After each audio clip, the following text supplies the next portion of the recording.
Jika kita menyebut nama Mark Klok, maka otomatis semua orang akan tertuju pada pemain naturalisasi Belanda Indonesia yang kini solid menjadi andalan Persib Bandung dan tim nasional Indonesia. Pola permainan Mark Klok yang rapi jelas membuat setiap lawan-lawannya kesulitan berduel di lini tengah. Bahkan seniornya di timnas pun cemburu dengan kegemilangan prestasi yang telah ditorehkan oleh Mark Klok.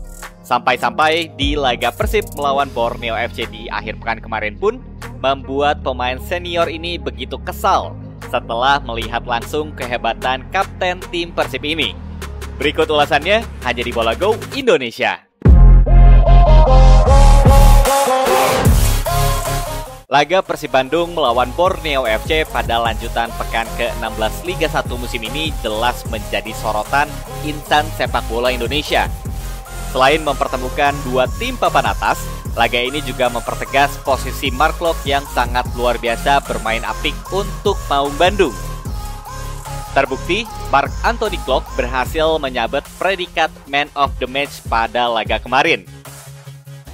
Kecemerlangan Mark Klok di laga melawan tim pesut etam ini jelas menimbulkan kecemburuan untuk senior Klok di tim nasional, Stefano Lillipali. Dari skor player statistik yang telah kami hitung, Mark Klok berhasil memperoleh nilai 7,1. Sedangkan Stefano Lillipali yang bermain ngotot hanya mendapatkan skor 6,8. Emosi Lillipali pada permainan apik Mark Klok memuncak di menit ke-83.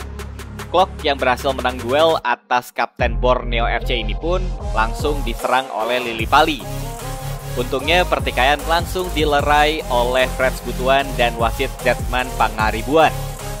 Klok yang berperan sebagai kapten tim Persib di laga lawan Borneo pun langsung menunjukkan kepemimpinannya di lapangan. Klok tanpa segan langsung merangkul Stefano Lillipali yang nampak sangat emosi. Tidak hanya di dalam lapangan, duel Mark Klok dan Stefano Lillipali pun nyaris terjadi di akhir laga. Pertandingan yang berakhir sama kuat dengan skor 1-1 ini pun jelas membuat Lillipali sebagai kapten Borneo FC merasa sangat tidak puas.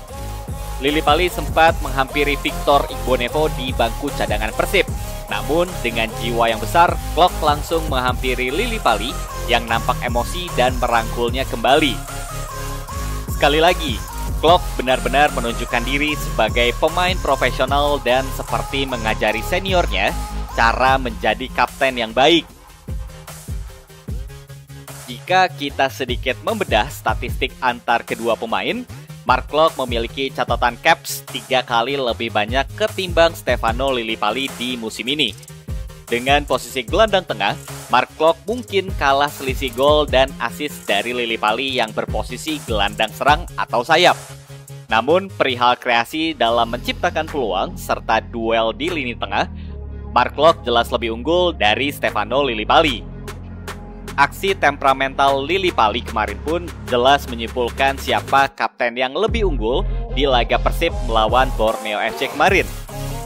Bahkan ini semakin menguak fakta baru kenapa Stefano Lillipali tidak kembali memperkuat tim nasional Indonesia. Pelatih tim nasional Indonesia, Shin Taeyong pun bahkan lebih memilih memanggil Mark Klok ketimbang pemain 33 tahun tersebut, khususnya untuk kualifikasi Piala Dunia 2026 kemarin. Mark Klok sudah pasti mendapatkan banyak pujian dari cara respect-nya pada Stefano Lillipali yang menjadi seniornya di tim nasional Indonesia di laga kemarin. Pada laga Persib yang bertamu di Stadion Segiri ini, sebenarnya skuad Borneo di bawah asuhan pelatih Peter Huistra nyaris saja bisa berpesta kalau saja Agung Prasetyo dapat menghalau tendangan bebas dari sang super sub Persib, Ezra Walian di menit ke-87. Lillipali dan pemain Borneo lainnya jelas cukup emosi oleh permainan Persib Bandung. Pola permainan keras Borneo FC tidak diladeni skuad Maung Bandung.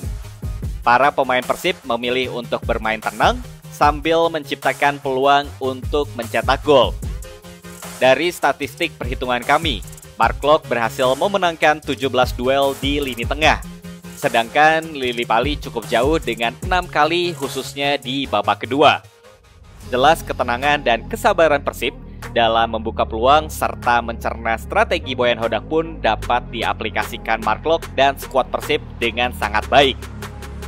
Bukan kali ini saja Persib sanggup menyamakan skor atau bahkan berbalik unggul setelah ketinggalan. Di musim ini Maung Bandung punya daya juang yang sangat tinggi di setiap pertandingan hingga menit akhir. Jumlah gol musim ini pun juga paling banyak tercipta di rentang menit 75 sampai 90 menit. Total 12 gol telah tercipta di penghujung laga. Mark Klok menyebut bahwa bukan perkara mudah menahan imbang Borneo di depan pendukungnya sendiri. Apalagi ada perbedaan cuaca antara Samarinda dengan Bandung, yang jelas membuat pemain Persib kesulitan saat bermain di Segiri, khususnya pada babak pertama. Klok juga memberikan komentar atas strategi Boyan Hodak di laga kemarin.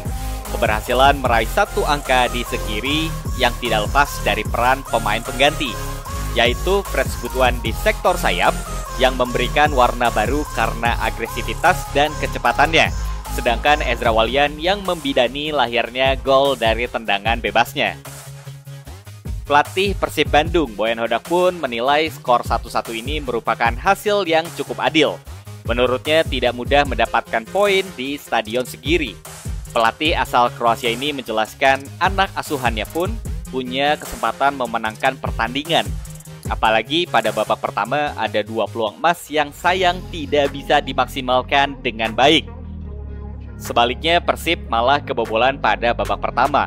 Tapi Boyan Hodak merasa skuadnya bermain cukup baik dan akan segera menatap laga akhir paruh musim melawan PSS Sleman. Keberhasilan Persib mencuri poin ini membuat Maung Bandung memasang rekor 9 kali tidak terkalahkan dan masih menempatkan diri sebagai tim yang paling produktif. Walaupun Persib harus turun 1 peringkat setelah tersalip Rans Nusantara FC yang mengalahkan Persija Jakarta di hadapan ribuan Jakmania. Namun, laga terakhir di paruh musim ini di Stadion Gelora Bandung Lautan Api melawan PSS Sleman diprediksi akan kembali mengangkat Persib ke kasta atas klasemen Liga 1 musim ini. Bagaimana tanggapanmu tentang duel antara Persib dan Borneo kemarin dan Stefano Lillipali Bologowers? Tulis tanggapanmu di kolom komentar. Itu dia ulasan bola di hari ini. Jangan lupa bantu channel kami dengan menekan tombol like dan isi tanggapanmu di kolom komentar. Serta jangan lupa subscribe channel ini. Terima kasih banyak telah menonton konten kami. Salam Bola Go Indonesia.